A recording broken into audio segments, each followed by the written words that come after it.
What's up, Bombies? It's your girl, Bombshell Aura, back with another video. I hope you're feeling beautiful, looking beautiful, feeling handsome, and looking handsome. Me, myself, I'm feeling bomb. Gratitude for love and support. Like, comment, subscribe if you're new. Join the Bombies Boom. Follow me on IG too at Bombshell Aura. And subscribe to my vlog channel, Bombshell Aura Vlogs. We have vlogs. It could be we if you follow me. It could be we if you subscribe to the vlog channel. We have vlogs, okay? We're about to get into, y'all. It's Kendrick Lamar's 616 LA breakdown. Every Drake diss explained. Yeah, let's get into this. Anything in the comments your girl's missing, okay? Kendrick was talking about how he liked Back to Back and how he was gonna get back to that on his last diss. Back to Back, I like that record. I'm gonna get back to that for the record. So that's exactly what he did at 6:16 a.m. this morning, which is a reference to Drake's timestamp series, Father's Day, the day that the show Euphoria first premiered, Pac's birthday. 6:16 could be Summer 16, Drake's Meek Mill diss, and then it's also this Revelations verse about sitting on. And said to the mountains and rocks, fall on us and hide us from the face of him that sitteth on the throne, and from the wrath of the Lamb. The throne or something. I guess Drake was right about Kendrick being in his New York apartment writing up quintuple entendres, because there's obviously a lot to unpack here, so I'm gonna get straight into it. The song's cover on Instagram is a Maybach glove, Maybach music, like Rick Ross, who's also beefing with Drake. It's just one glove, like MJ. It's also just one black glove, like OJ. And Nicole Brown, who OJ was on trial for killing, her funeral was on June 16th. The fact that he posted it on Instagram was a direct parallel to Drake's tailor-made, and it also debunks the claim that he could only drop when his label wants him to. The song was also literally tailor-made. It was produced by Jack Antonoff, who's the main producer for Taylor on her most recent album, and all of that is before you even get into the lyrics. The intro sets the song up perfectly. He references the song Survival by Drake, where he raps about the streets and being close to death. Shots that we sending. I've had scuffles with bad boys that wasn't pretending. Making this part of the fake persona that he's been calling Drake out for. Drake's acting like he has dirt on Kendrick while scrambling to find it. It was fun until you start to put money in the streets. Getting extorted by his people who he's paying to go find it. They lost money cause they came back with no receipts. But then they come back with nothing. I'm sorry that I live a boring life. I love peace. What's another time Drake put money in the streets? The music video for God's Plan. A relevant reference in a song that makes a point out of Kendrick being closer to God and peace because of his morals and honesty. Drake giving out money for a camera and to make more money off the song itself is a perfect example of why he's not on the same level spiritually. Kendrick starts his verse by describing the scene of himself on vacation, similar to how he said he's in a peaceful state on a remote island in Euphoria. Okay, yeah, the island right here is remote, okay? Basically, he can't be bothered. He's chilling, enjoying life. But while he's describing this scene on vacation, he's making constant layered references to Drake. Off-white Sunseeker at the marina. Calling Drake an off-white Sunseeker is a dig at him being biracial and not black enough. Sunseeker could be seeking his sun, but also trying to tan and be more black. At the marina, which is a homophone for at them arenas that Drake has been at for the past year on tour. Kendrick is relaxing, enjoying the company of his family on a Sunseeker, a type of luxury yacht, while Drake is still drowned in work and making money for his label, and he contrasts these in the same line. Sunseeker is also a reference to daylit, because the sun makes the daylit. The rapper who allegedly wrote Back to Back for Drake, which is fitting since this is Kendrick's. Daylight? Daylit, because the sun makes the daylit. The rapper who allegedly wrote Back to Back for Drake, which is fitting since this is Kendrick's Back to Back. The off-white part is also a reference to Virgil, who Drake constantly associates himself with, which just means he's seeking the sun or attention from Virgil's success, which he does with a lot of other artists. Fuck a phantom, I like to buy yachts when I get the fever. He references Drake's ghostwriters as phantoms and Lil Yachty as one of those writers, as it was leaked by Metro that he wrote Jumbotron Shit Poppin'.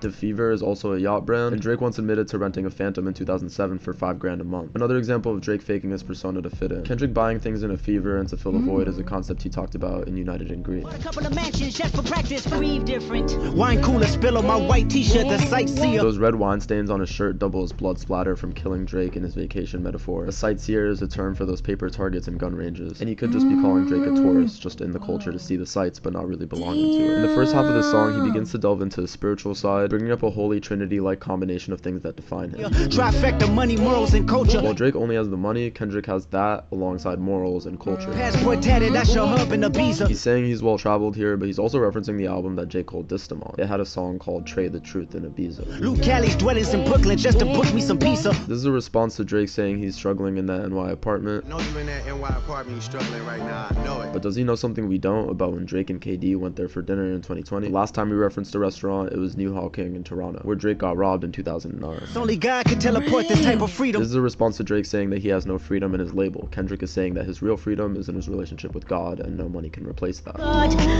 My confession is yours. Kendrick confessed his sins and shortcomings on his last album and found peace from that. I discover myself when I fall short. But also acknowledges he is who he is because he's ready to go to war. Who am I if I don't go to war? Here's another spiritual reference that can allude to jumping on a song with a rapper named after a planet, Pluto, Me jumping planets immortalized. and the falling sky, the world-shattering impact that it had on music and Drake's career that resulted from one verse. Raise my hands to a falling sky. He dropped Euphoria 8/24, Kobe's birthday, and then this song with Pac's birthday. 3 angels watching me all the time. So if those are the angels that are watching him, whoever the next West Coast legend that's watching over him is likely going to be the time he drops the next one. Nipsey was born on August 15th, so if the next song drops at 8:15, I called it. It's also a reference to the religious concept of 3 angels being assigned to people at birth. Put my children to sleep with a prayer, then close my eyes. Definition of peace. Not only is peace from spirituality something that Kendrick has that he's saying Drake never will, but raising and protecting his child with that is a big part of that peace too. He's kind of saying Drake won't be able to raise his son right if he doesn't have God in his life. Tell me who gon' stop me? I come from love. With this inner peace from family and God in hand, you can't shake Kendrick, referencing this verse from Romans. And still cover my heart. Here he references his late grandmother, who he raps about often as an inspiration and another guardian angel in his life, like on United in Grief. Heartbroken when I still to say goodbye. Circadian rhythms of a shooting star. Circadian rhythms are sleep cycles, so along with how a star is still until it's shooting, he's showing how he remains dormant and at rest until it's time to wake up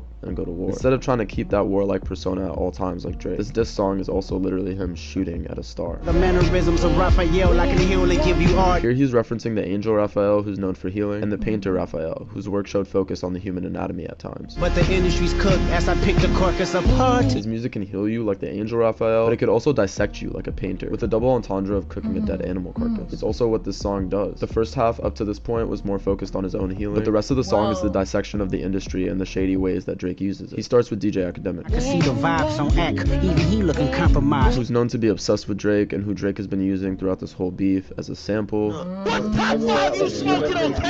counting down every day that he didn't respond to Drake, but might even now be compromised as he was visibly shocked on stream listening to Euphoria. This is where Kendrick starts talking about the leaks and moles in Drake's operation, and this line implies that DJ Academics might be one of them, or at least isn't as loyal as Drake thinks. A month ago, he bought a Maybach and called it a representation of the rappers whose careers he killed. Again, the cover of this song was a Maybach glove. He's also referencing Push's diss, where he said he would be coming with more disses all summer, and that he was ready to Peel it back layer by layer. If Push had more dirt on Drake to follow up the Sun reveal, this implies Kendrick definitely has it too. Beating your chest, harassing ant. Here Kendrick standing up for his manager Ant, who Drake brought into the beef with these story posts. In the next few lines, he references 3 different labels: Good Music, which Pusha T was on, Fucking with good people make good people go to back. Cash from XO, which The Weeknd is signed to, Conspiracies about cash, dog, that's not even the leak. and then OVO. Have you ever thought that OVO is working for me? These conspiracies about Cash that he's talking about are this line about The Weeknd's manager extorting him from push-ups. Cash flowing, able bread out here tricking. And Cash Doll is a girl that left her man for Drake and got robbed of $500,000 worth of jewels, which is why he calls her a jewel. Find the Jews like cash, dog. I just need you to think. But Kendrick starts saying here that you think Abel and I are getting extorted. Look around you. Everyone that you're paying in your camp to get dirt is taking your money and coming back with nothing because Kendrick has nothing to hide. Him saying that's not even the leak is a reference to The Weeknd implying this in his Drake diss. When they got leaks in their operation. He continues this game of Never Have I Ever that he started in Euphoria. Have you ever played? Have you ever? Okay, nigga, let's play. Are you finally ready to play? Have you ever? Let's see. As a dig at Drake's creepy relationships with high schoolers. And after that comes the line about someone in OVO working for Kendrick. And here's what he's been hearing from that leak. You must be a terrible person. Everyone inside your team is whispering that you deserve it. There's probably something we don't know about how Drake is treating the people in his camp, which is making them resent him and secretly side with Kendrick. And now he's got a source of dirt that he didn't have to go around and pay for like he said on Euphoria. Why would I call around trying to get dirt on niggas? Y'all thinking my life is rap? Drake is going around paying the people in his camp to get some dirt on Kendrick. Meanwhile, they're actually feeding dirt about Drake to Kendrick. So, referencing whatever dirt he's hearing from the mole, he references Drake's Tootsie Slide. Can't Tootsie Slide about it. This one is just gonna resurface. Another song where Drake fakes being about street life, saying that either way he's gonna slide and that he can't let shit slide. Kendrick's like, alright then, don't let this shit slide. He's testing him to see what he's gonna do about that mole. But the resurface part also implies that it's just as easy to find another one and that more dirt will surface, and that's how disloyal Drake's camp is. Every dog gotta have his day. Now live in your purpose. This line is a double reference to for all the dogs, and this line in Kendrick's For Free, Every dog has his day, now doggy style shall help. a song that Drake interpolated with a DJ Khaled record of the same name. Then we get those lines about Drake not finding any real dirt that I mentioned before, claiming again that Drake has to be careful about who's wired up, leaking things against him. Know the wires in your circle should puzzle you. Again calling his street persona fake by saying if he was really from the streets, he wouldn't have that many people around him extorting him. If you were street smart, then you would have caught that your entourage is only to hustle you. If Drake is coming after all these rappers for spending the money he does on women and men in their camp on push-ups, Shit we do for bitches, he doing for niggas. Kendrick is responding by saying not only are you paying even more people, 100 niggas that you got on salary, a lot of them would rather see you dead. and 20 of them want you as a casualty. He references Beam here as one of those 20. And one of them is actually next to you. A singer-songwriter that he called out as one of Drake's writers on Euphoria. 20v1, it's 1v20 if I gotta smack niggas that right with you. Yeah, tell Bean that he better stay right with you. Finally, he's coming after Drake for using media sources like academics and industry plants like Zach Bia You're playing nerdy with Zach Bia and Twitter bots. to spread propaganda and try to sway the public. You playing dirty with propaganda, hit blow up on you. A lot of people have accused Drake of using Twitter bots to slander his enemies since the Pusha T beef, with all these screenshots popping up now of fake accounts and big rap pages that glaze Drake popping out of nowhere. The little leans is losing steam, they figured you out. Kendrick is saying time's up on trying to win the battle on the internet through memes and what he calls forced opinions. The first opinions is not convincing, y'all need a new route. Basically all these posts and comments making people think they're taking a side because people are going to figure it out eventually. It's an interesting claim to make. Whatever comments are flooded with can really influence people's opinions before they hear a song. Drake's been using this to his advantage with the AI tracks, but Kendrick is saying bar for bar he could expose Drake and make it so that these gimmicks don't work. He gives him one last warning to find out who's really loyal and who's not around him. It's time that you look around on who's around And in you. the last line, Before you figure that you're not alone, ask what Mike would he do. references the disses What Would Meek Do by Pusha T, Drake's diss on Future What Would Pluto Do, the common religious saying What Would Jesus Do, and makes one last reference to Drake calling himself MJ by referencing You Are Not Alone. You Are Not Alone was composed by R. Kelly. I think it was written by him too, making it another reference to Drake's Diddy allegation. Thank you guys so much for watching this video my and the gosh. last one. Let me know what I missed in the comments, and Oh, subscribe you for did breakdowns of every that. song in this beef as it continues. Shout out to Pearl Foundation. Oopsie, what am I talking about? Y'all, I need glasses. I'm gonna get glasses pretty soon. Excuse me. Pearl Fountain. Y'all, what's wrong with me? I need glasses. Anyway, I didn't know most of that shit. Okay, I did not. Did y'all know all of that? That is timing, alignment, understanding. He did that so quickly. He is gifted. Kendrick is gifted. I'm amazed. I didn't know all of those details about his diss. I look forward to Pearl Fountain breaking down another one, y'all. Did y'all know all that? Put in the comments if y'all probably knew all that. Y'all men be on it. Y'all be knowing everything. Y'all know I'm just a girl. I don't know anything. I don't know that stuff, okay? But I did know some, but not like that. But shout out to the channel that broke everything down, y'all. I enjoyed that. Sorry for me messing the name up. I do need glasses, y'all. I'm gonna make me a doctor's appointment. Eye appointment pretty soon. Give me some specs, you feel me? But I love you guys. I'll see you in the next video. Gratitude. Bye.